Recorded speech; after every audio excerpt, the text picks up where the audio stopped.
This is everything I ate for 7 days straight on my gut cleanse, and this is what happened to my bloating in just 1 week. No calorie counting and no starving myself, despite what the comments told me. So about 3 months ago, I shared the 30-day gut cleanse protocol that I did, the one that honestly solved so many of my problems. The bloating, the puffiness, the inflammation, my hormonal stuff, the brain fog, my energy, the list just goes on forever.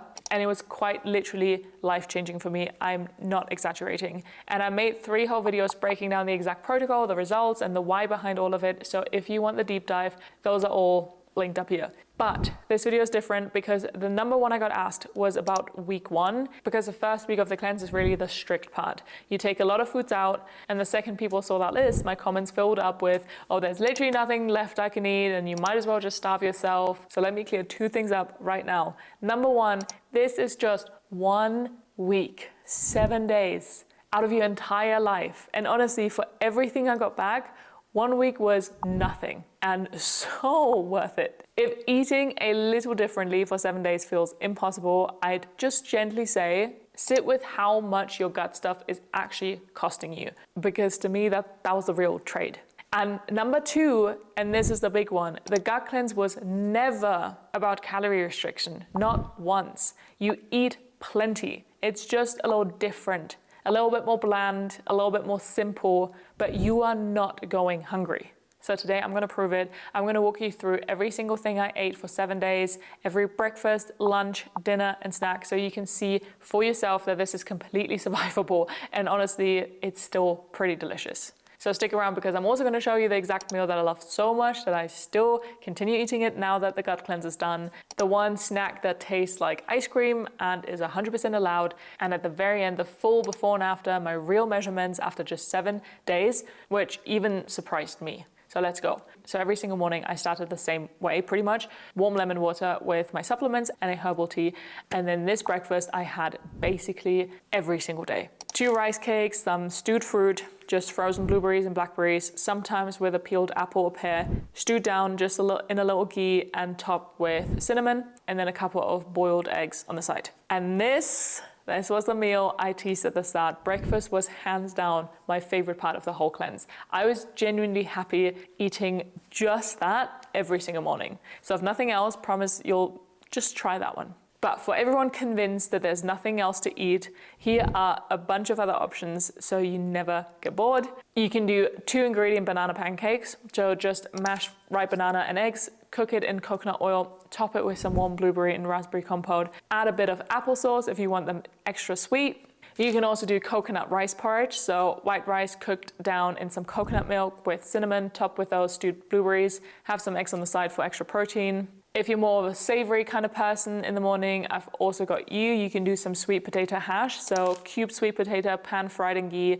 with salt until the edges go kind of crispy, top it with some fried eggs, and you're done. A zucchini frittata, so eggs, grated zucchini, and parsley. Cook that low and slow in ghee with a little bit of salt. Or keep it super simple and just mash up some avocado on rice cakes with some salt and some boiled eggs. And if you want to go a little more fancy, you can even do a savory rice bowl. So white rice simmered in bone broth with fresh ginger until it goes creamy, and then top it up with some shredded chicken, drizzle of olive oil, some parsley. It's really comforting. Now, lunch. This is where it gets real good, and most of these are super leftover friendly, so just make them a batch and keep them for later. My personal go-to, my turmeric coconut chicken and rice. You fry up some chicken, you add the carrots, the zucchini, the squash, you pour over some coconut milk, and then let it simmer with turmeric and salt, and it's basically a really mild but very creamy curry, and it is delicious. You can do a chicken and vegetable soup, so bone broth base, shredded chicken, carrots, fennel, zucchini, rice noodles, ginger, parsley, and one of my absolute favorites is a mackerel rice bowl. So good.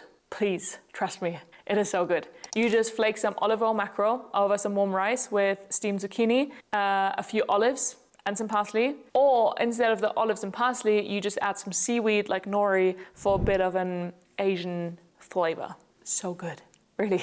Then the rice noodle bowl, so rice noodle in a gingery bone broth with chicken, wilted spinach, mushrooms, and some torn nori. I also had some cod with sweet potato mash and steamed broccoli, finished with some raw olive oil and salt. Or you can do sweet potato and cod cakes. So it's kind of like fish burgers where you flake the cod, bind it with some eggs, crumble in a bit of rice cake instead of breadcrumbs, add some parsley, pan fry it in ghee, and then serve it with mashed potatoes. Tell me that doesn't sound like real normal food. Yes, it's gonna be a bit more bland.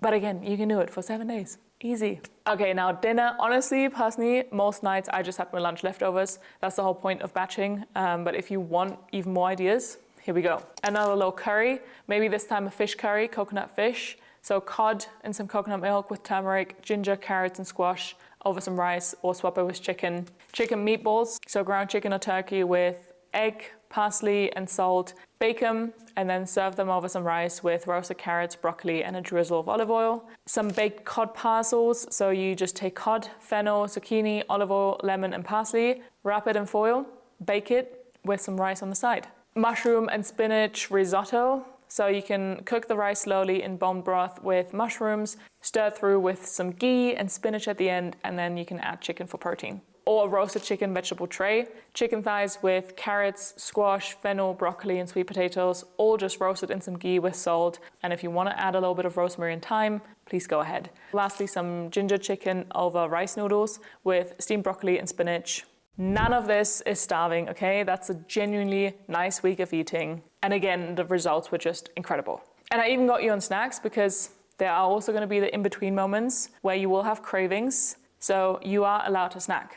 Again, just a little bit differently than you normally would. So one could be stewed apple or pear with cinnamon. You can even make that in a big batch and kind of eat it throughout the week. Or just a warm mug of bone broth with grated ginger. It's not for everyone, but personally I actually find it very delicious. You can do those warm berries again, the berry compote over some sliced bananas. You can do rice cakes with mashed avocado and some salt, or you do it with bananas and cinnamon. Then we have the ice cream that I promised you. It's called nice cream, I think. You just take raw bananas. They're allowed, you don't have to cook them. You just freeze them, blend them smooth, and it does actually come out like banana ice cream. So that was a little treat. And then you can also do nori crisps. Those are one of my favorite snacks, weirdly addictive, even outside of the gut cleanse, I just love them. Or a handful of olives work just as well. So I really hope that you can see now that a week of this is not just survivable, it's actually pretty decent. And please drop a comment below and tell me honestly, does this still look that hard?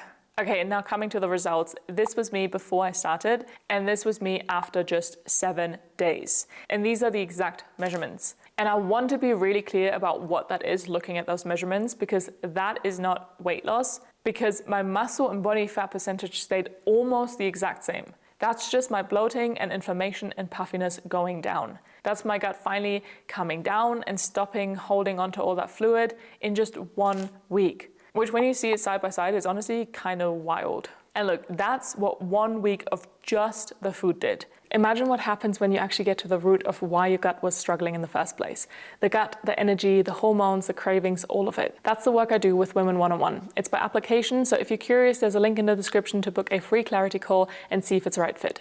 But now back to the plan, and remember, again, this is only week 1. After these 7 days, you start reintroducing foods one by one, or one food group at a time, and I break down exactly how that works in the main video. So you'll be back to eating a much wider range of things in no time. This strict bit is really short, intentional, and on purpose. And if you want every one of these meals written out as a printable PDF so you can just stick it on your fridge and shop from it, I've made one and you can download it completely free using the link below. And if this was helpful, there's 2 videos you can watch next. Number 1, my simple meal formula and the 20 minutes or less meals for when you're just too tired to cook, or my full what I eat in a day now that I've reintroduced more foods and I'm just kind of maintaining the gut healing. So thank you so much for watching. I'll see you in the next one. Bye.